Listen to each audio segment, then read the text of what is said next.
If you are really broken, आप टूट चुके हैं बिल्कुल, आपका कुछ काम करने को मन नहीं कर रहा, तो क्या करना है? जो आज इस वीडियो में आपको रूटीन बताने वाली हूं, आपको उसको फॉलो करना है। फिर देखिए आपकी जिंदगी कैसे बदलती है। अपने दिन की शुरुआत शानदार तरीके से करें। कोशिश करें कि सुबह आप 5 से 6 बजे के बीच में उठ जाएं। उठते ही सबसे पहला काम आपको क्या करना है? अपनी बॉडी को अच्छे से हाइड्रेट करना है, और इसके लिए आपको पानी पीना होगा। फिर थोड़ी देर आप नेचर के साथ बिताएं, जो कि अक्सर हम लोग नहीं करते। आप अपने घर की छत पर जा सकते हैं या फिर अपने घर के पास किसी पार्क में भी जा सकते हैं। उसके बाद घर पर आप थोड़ी देर के लिए मेडिटेशन जरूर करें।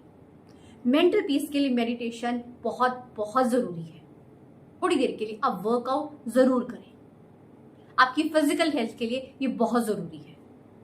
इसके बाद आप नहा धो लीजिए और आप बढ़िया सा हाई प्रोटीन वाला ब्रेकफास्ट कीजिए। आप ब्रेकफास्ट में कॉफी ले सकते हैं ताकि आप थोड़े से एक्टिव रहें। आप अपने कामों को एक्टिवली हैंडल कर सकें, उसे फुल कंसंट्रेशन के साथ करें। फिर कुछ समय के बाद आप कुछ बुक पढ़ लीजिए।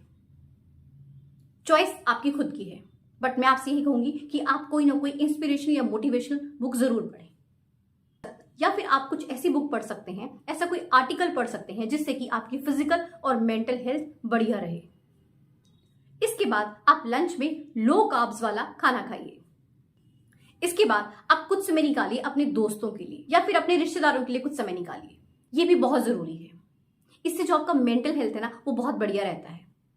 जब हम किसी से मिलते हैं, बातें करते हैं, तो इसकी वजह से हमारी बॉडी में हैप्पी हार्मोन्स रिलीज होते हैं। फिर शाम के समय कुछ देर बाहर जरूर निकलें, फिर से नेचर के साथ कुछ समय बिताएं। इसके बाद कोशिश करें कि अपने शौक के लिए कुछ समय जरूर निकालें। आपका जो भी शौक है, आपको म्यूजिक सुनने का शौक है, आपको गाने गाने का शौक है, आपको खाना बनाने का शौक है, आपको पेंटिंग करने का शौक है, आपका जो भी शौक है उसके लिए समय निकालें। खुद को क्रिएटिव बनाने की कोशिश करें। इसके बाद डिनर में हल्का ही खाएं, और डिनर आपको अपने सोने से 2 से 3 घंटे पहले कर लेना है ताकि वो अच्छे से डाइजेस्ट हो जाए। अगर आप सोने से कुछ देर पहले डिनर करते हैं तो इससे आपको इनडाइजेशन का इश्यू हमेशा रहेगा। एक काम और करना है आपको, सोने से पहले अपने सभी गैजेट्स को एक साइड कर दीजिए। चाहे वो आपका टीवी है, चाहे मोबाइल है, कंप्यूटर, लैपटॉप, व्हाटसोएवर, सभी एक साइड कर दीजिए। क्योंकि ये सभी आपको क्या देते हैं? Blue light. और ब्लू लाइट आपको साउंड स्लीप लेने में डिस्टरबेंस करती है। कोशिश करें कि ठीक सोने से पहले खुद को रिलैक्स मोड में रखें। दिन भर की जितनी भी चिंताएं हैं ना, उन्हें कुछ देर के लिए भूल जाइए। अगर आप चिंताएं लेकर सोएंगे ना तो आप ढंग से सो पाएंगे और ना ही आप उठने के बाद फ्रेश फील करेंगे। एक चीज आप और करेंगे, सोने से पहले आप अपने अगले दिन का जो भी रूटीन है वो लिखेंगे, और आप अपने कामों को प्रायोरिटी वाइज लिखेंगे। जो काम सबसे ज्यादा इंपॉर्टेंट है वो पहले, बाकी सब काम उसके बाद। अगले दिन का रूटीन लिखने के साथ साथ आप अपने गोल के बारे में भी जरूर लिखें। अक्सर हम लोग ये भूल जाते हैं। हम गोल सेट तो कर लेते हैं, मगर सेट करके फिर भूल जाते हैं। रोज रिमाइंडर देना जरूरी है। हमारा ब्रेन रिमाइंडर मांगता है। कोशिश करें कि 9:30 से 10 बजे के बीच में आप सो जाएं, ताकि सुबह आप जल्दी उठ सकें।